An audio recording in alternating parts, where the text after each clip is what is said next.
Welcome back to The Curious Case Of. This is a show on the internet where I look at weird and interesting things I find online. And today we're going to be taking a little bit of a detour and not jumping into part 3 of Stupid Mario Brothers. Instead, we're going to try something a little bit different. I've had this topic on my mind for a while, and I think you'll all find it pretty entertaining. Anyways, let's jump right in.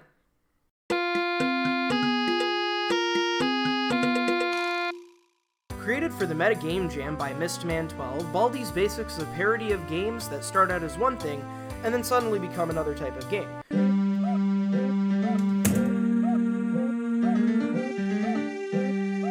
Now it's time for everybody's favorite subject, math. Answer the 3 questions correctly. For instance, games like Undertale, Doki Doki Literature Club, and other EXE-type games. The game's aesthetic is created to emulate bad edutainment games from the 90s, a magical world where 3D modeling and full motion animation was in its infancy. But the gameplay is more akin to games like Slender, where the player has to collect 7 of a specific item.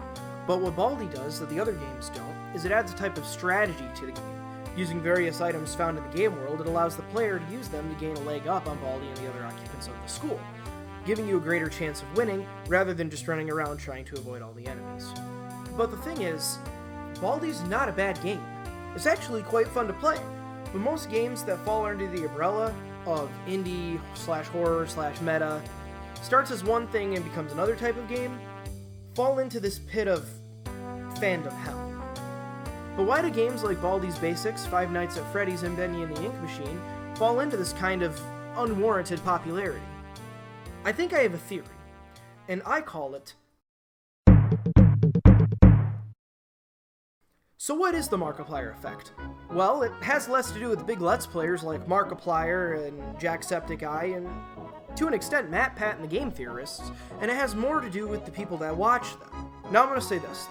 I don't hate Let's Players like Markiplier and Jacksepticeye. Well, except for MatPat. I think his content's bullshit now. He's too corporate, and he's not putting enough effort into it like he did before he became famous. I think he should reconsider a little bit and try to put a little more heart into his content.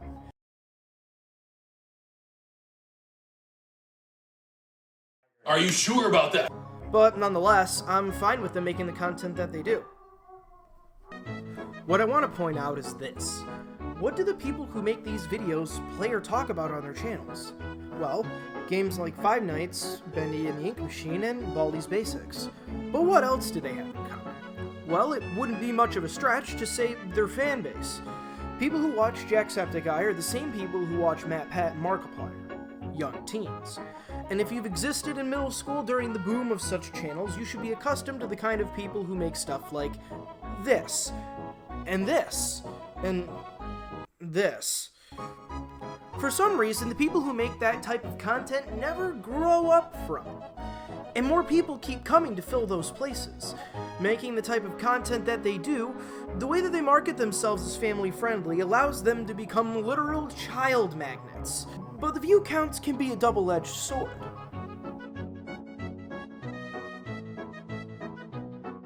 To prove my theory, I've decided to dive right into the belly of the beast when it comes to fandoms. Reddit. I made a survey for the most popular series that I have presumed to fall under the Markiplier effect and to an extent are similar to Baldi's Basics. Five Nights at Freddy's, Doki Doki Literature Club, and Bendy and the Ink Machine. I mean, it's not much of a surprise, I've literally mentioned them like 5 times earlier. I posted the 4 surveys on the subreddits for each game. The survey consists of questions like asking the users how they found the game, if they've played it, if they watch creators like Markiplier, Jacksepticeye, and MatPat, and if they've considered the game to be good, as well as their age. And it seems like the results speak for themselves. I'm going to go over the surveys pretty quickly. They're more simplified than what the actual survey results are, so if you want to look at the raw data itself, I'll link it in the description below.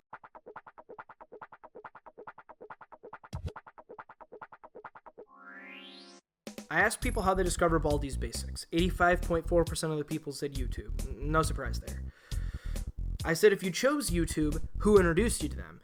And to no surprise, Markiplier is at the top, but he's also followed by some guy named Bijou Mike. Game Theory follows close behind with 10%. I asked people if they had played the game. 80% said yes, 20% said no. I asked them if they considered the game to be good. 70% said yes, 25% said maybe, and 15% said no.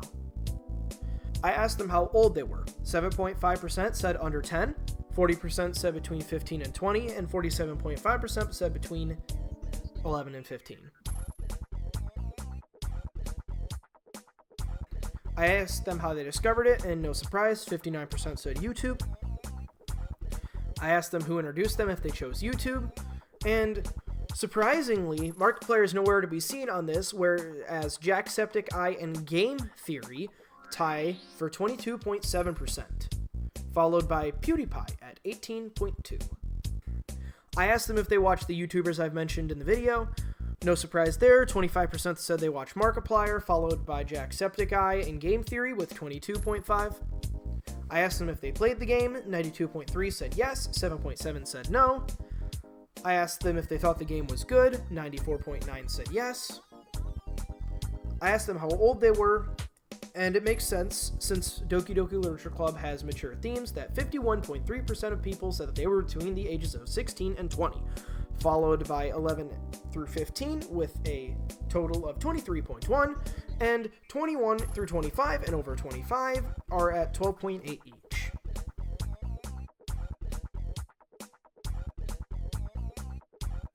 This is the second biggest set of data I have, with a total of 98 responses. I asked them how they discovered, and to no surprise, 78.6% said YouTube, but one person said they discovered it on GameJolt. I asked them who introduced them if they picked YouTube, and to no surprise, 23% said Markiplier, followed by other and DA Games with 18%. One person actually said the Meatly, which is the people that make Bendy and the Ink Machine. Everybody else said Game Theory and people like Jacksepticeye and The Living Tombstone. I asked them if they watched creators like Game Theory and Markiplier, and to an unsurprising turn of events, Game Theory tops the charts with 31.2, followed by Markiplier with 29.6, and Jacksepticeye with 22.2. I asked them if they played the game, and 76.5% of people said yes, 23.5% said no. Since Bendy and the Ink Machine is a game with a set of installments, I asked the people who played the game how many chapters they've played. You can take a look at that for yourself. I asked everybody if they thought the game was good, and 92.9% of people said yes. I asked them their age, and surprisingly, this is the youngest demographic that we have had so far, with 43.9% of people saying that they are between the ages of 11 and 15, followed by 33.7% of people saying that they are between 16 and 20, and 11.2% of people saying that they are over 25 years old.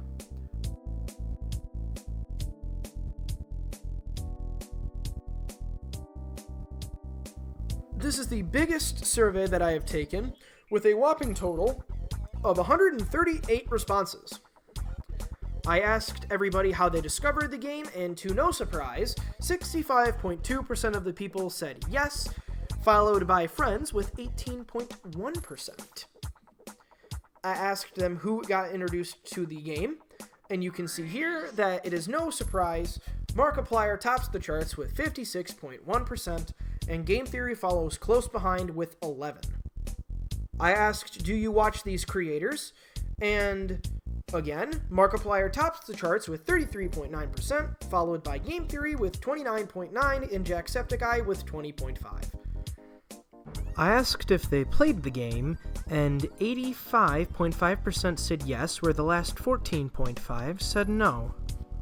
I asked them how many of the games they have played, and you can take a look at that one right now.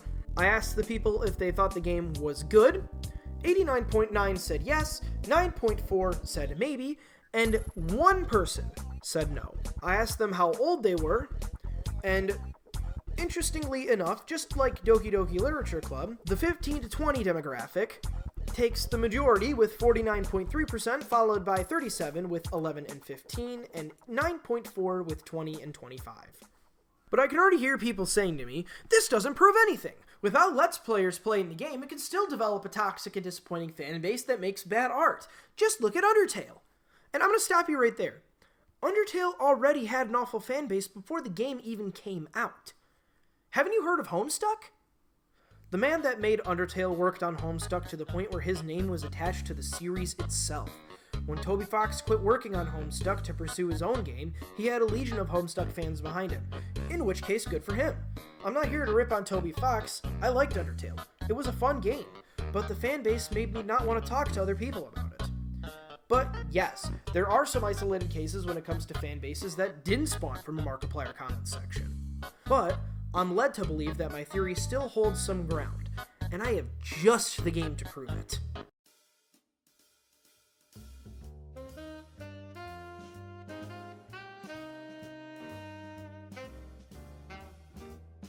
It's The Perfect Crime, a game stylized like a 1930s cartoon, just like Bendy. Painstakingly made by hand from the developers. The visuals and music make it the perfect Let's Players bait. We just have to wait until they play it. Then the fans will swarm like flies, eating away at the game, turning into a cesspool of terrible art and OCs. All we have to do is wait. But oddly enough, it didn't happen.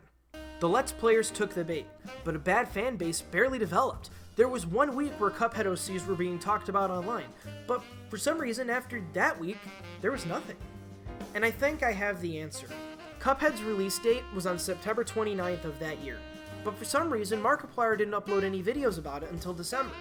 His videos were an hour long, and although it lasted 9 parts, someone would have to dedicate their whole day to watching him beat it in one sitting. And oddly enough, Game Theory didn't make any videos about Cuphead aside from their live streams. Jacksepticeye made some videos about Cuphead right when they came out, and he managed to finish the game as well. So why did Cuphead not fall under the influence of the Markiplier effect? I think I have a reason.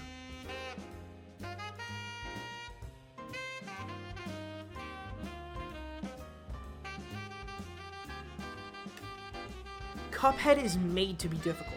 That's what Studio MDHR wanted for their game. So Let's Players know they have to at least try and beat the game that they play. Here's my idea. If you look at all the graphs for the surveys that I took, you'll realize that the majority of people who answered said that they had played the game. The ones that didn't would rather watch other people play, don't have powerful enough computers, or aren't bothered to download the game. I'm led to believe that Cuphead's game has proved to be way too difficult for the demographic that Mark, Jack, and MatPat have. Plus, with the game at $20, Mark playing it 3 months late, and the fact that all the videos are the length of a movie, I believe people got bored or disinterested in Cuphead. Associating Cuphead with rage-inducing difficulty, they ultimately decided that Cuphead was not worth their time, and therefore didn't make any bad fan art about it. The people that actually appreciated the game go on to make fan art that isn't a total dumpster fire. And speaking of dumpster fires,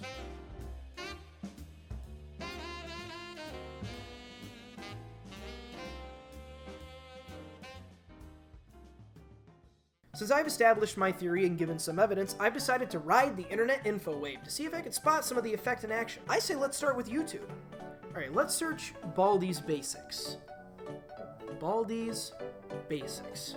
Huh? What's this? Baldi's Basics in real life? Now it's time for everybody's favorite subject, math. Answer the 3 questions correctly, and you might get something special. Whoa. Wait a minute, what is this? Who are these people? David's TV. These people almost have 1 million subscribers? Alright, whatever, let's just skip ahead.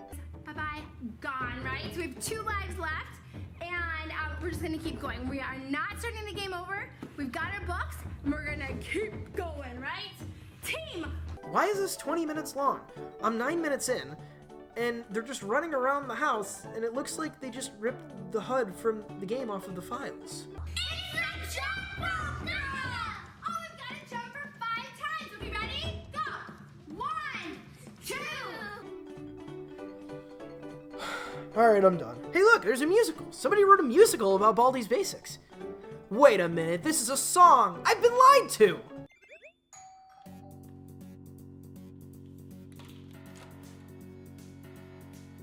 A mysterious package arrived at my door. Inside was a game I never heard of before. It looked pretty dated, but since it was free, I booted up my ancient Hewlett-Packard PC. I put in the disk, it started to run, then braced myself for educational fun. Welcome to Baldi's Basics in Education and Learning. All I need is 7 notebooks to break out of this game. Why is he just singing about what you do in the game? It feels lazy. Alright, now it's this. A compilation of animations? Ooh, that sounded funny. But surely a little cartoon isn't that bad.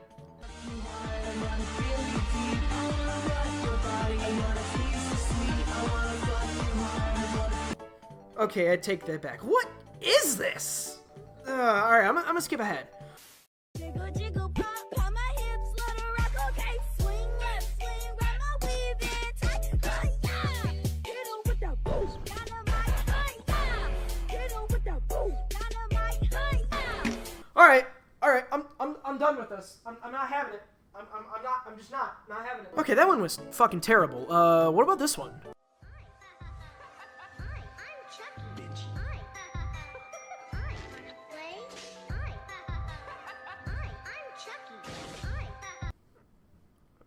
This is really edgy. Out of all these videos, there seems to be one common thing. No one seems to notice that Baldi is a parody. I mean, come on, it's right there on the download page in the tags, and on the Metagame Jam submission page itself. Throughout this whole time I was making this video, I had this one question in my head. How would I react if I made a game only to have weird things like this be created about it? So I decided to seek out some answers.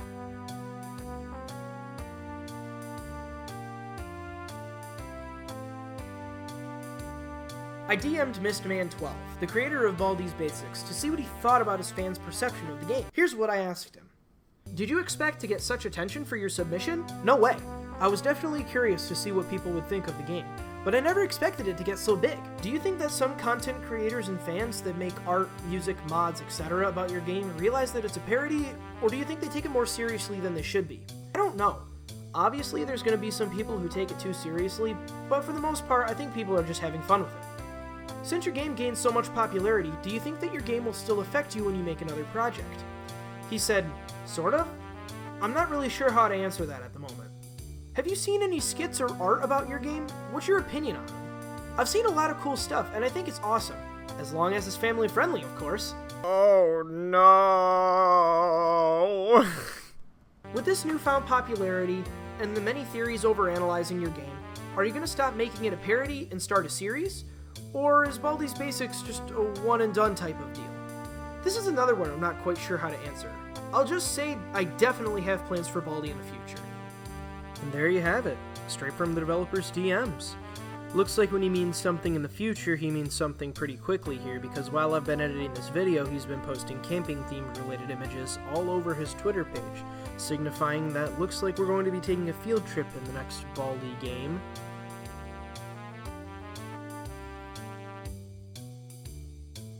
Don't get me wrong.